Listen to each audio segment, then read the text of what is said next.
sila ng mga bakal para sa flooring. Ito na yung natapos nila. Ayan na. Andito na sila sa pagkakabit ng alambre. Dito hindi pa nalagyan ng alambre.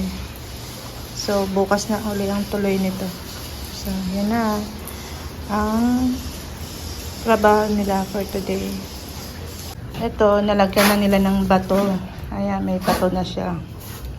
So, mag-flooring na sila ngayon. Ayan na. May abang na rin dito. Hala sa pinto. Dito rin, Col, meron na? Abang? Okay, Col. Ayan, tapos naghalo na rin sila. Ayan.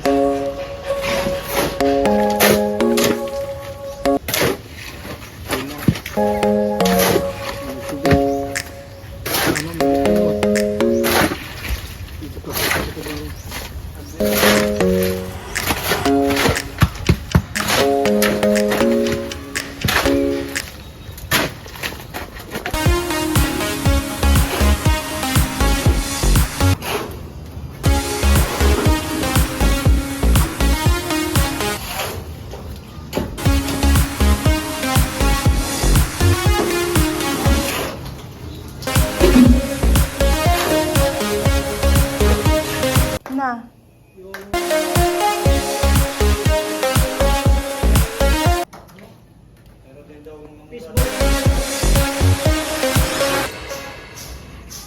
Ayan, almost kalahati na yan nagawa. So, bukas naman tong iba.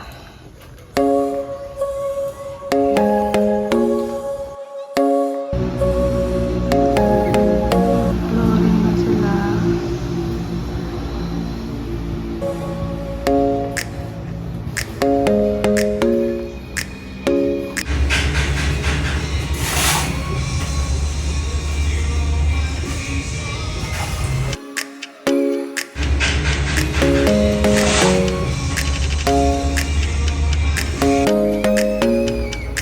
Ito yung nagawa nila hanggang ngayong tanghali.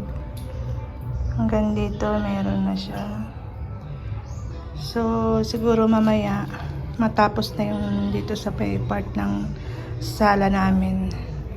So meron na ring abang para dun sa hagdanan. Yan, tapos na yung flooring dito sa kwarto. So yan, yung sa may salas na lang yung kulang, doon na lang yung lalagyan. Siguro by mamaya tapos na yung flooring, then bukas ano na lang sila sa divider ng kwarto at saka yung mga bintana ikikinis, yun na lang.